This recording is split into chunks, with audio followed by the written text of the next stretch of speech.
ทำอะไรแรงแล้วก็หาโฮดพักแล้ว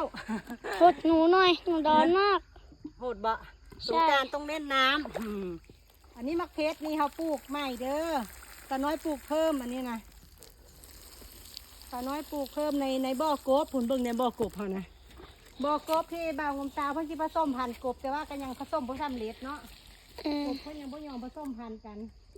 นี่ไม่เห็นกบเลยบ่อนี้ก็มีด้วยบ่อนี้ก็ไม่เห็นกบอุ้ยนั่น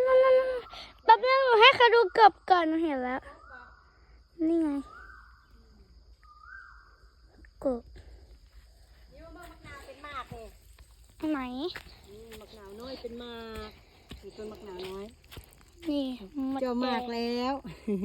มดแดงตอมอยู่แม่มดแดงไปโอเคที่ข้ามแล้วเดี๋ยวหาหดพักเพราะว่าตะเวนกำลังตกดินแล้วหดพักต่อกันเด้อบ๊ายบายบ๊ายบาย